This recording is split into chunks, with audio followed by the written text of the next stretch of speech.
My whole life, I've identified myself as a creative person. I've danced, made people laugh, and made things since I was 2. And though I've known all along that I wanted to be a champion for the environment, I didn't know until recently that I would end up here at the Monterey Institute studying for a master's in international environmental policy. I think there are 2 aspects to innovation, but I was only aware of one side for a long time. Likely you're familiar with this side too. Originality, creativity, inspiration, flexibility. These are synonyms that we often associate with innovation. I employed these aspects as I progressed in my performance career. This is me when I was little tap dancing and with my sister showing off our respective talents. Yep, I can still put my feet behind my head. For me, innovation began with something that I was inspired by. It was something that was fun and interesting. It was lighthearted, silly, and enjoyable, but eventually the interest matured. I was used to being the stupid human tricks girl at parties, but when I realized that most contortionists had trainers, that was really eye-opening for me. I started training with circus trainers to hone my abilities as a proper contortionist, instead of just a super flexy yogini. And around that same time, I found a dance medium, tribal belly dance, that really struck a chord with me. As I was progressing, honing my abilities and practicing creativity, being flexible, and I mean adaptable, not just bendy, being flexible was important because it allowed me to keep trying if one attempt didn't work. Some attempts were definitely better than others. Here I am, this is my first solo belly dance performance, and this is one of my contortionist trainers working with another student. Eventually, I became a professional. I reached a point where my technique was refined enough that I could incorporate originality into my work. But I'm always learning, refining, growing. It's an organic process, which is why I like to call this sort of innovation evolutionary. So there's the first part of innovation that I have become intimately familiar with in my life as an artist. It's stepwise, organic, creative, original, flexible, inspired. But what's the other side of innovation? It turns out I only knew half the story. Another great passion in my life has been the natural world, animals, the environment. For a great deal of my life, I wanted to become a veterinarian.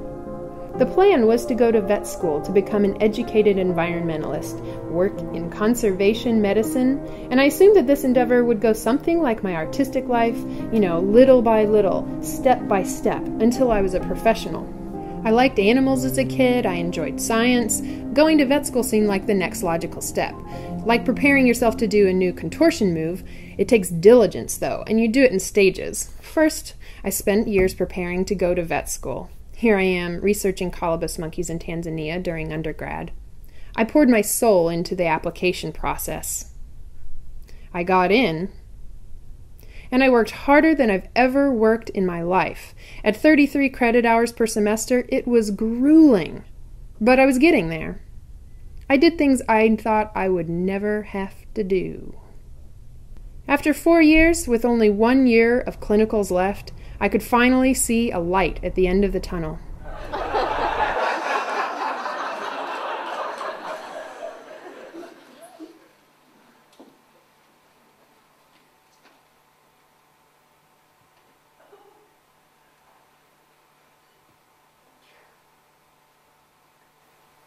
But the rug can be pulled out from under you. This is my house burning down. My cats died in that fire. A few months later, my partner had a rare and dangerous open heart surgery. And the worst thing for me was that I was then dismissed from vet school. Like that, my life, my career, my identity, gone.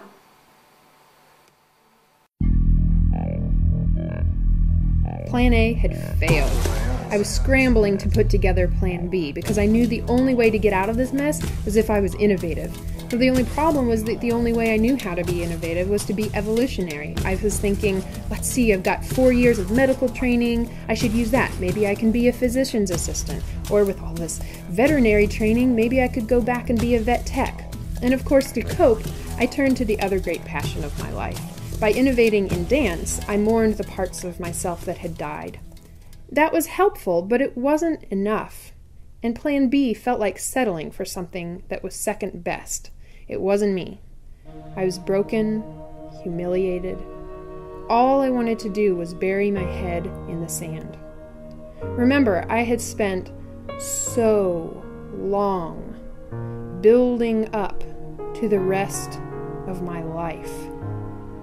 And all of a sudden, there I was, scrambling to figure out which way was up.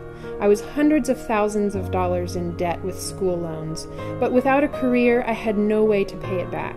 I'm a very goal-oriented person, and I was adrift for the first time in my life. That's how I learned about the other side of innovation, the revolutionary part. Upheaval, transformation, metamorphosis. I was forced into this upheaval. Rather than working myself stepwise into a position, I was forced out of my comfort zone. I could only truly heal by transforming the way I thought about myself and how I could reach my goal. This revolutionary innovation couldn't be built. It had to come from a place of being broken. I realized maybe I can find another route to my goal. Maybe something that would let me feel like I was still following Plan A. Instead of being defeated by this obstacle, I started looking around into other environmental programs, and that's how I found the Monterey Institute. And here I am, I'm really appreciating my education, and I'm feeling optimistic about my future.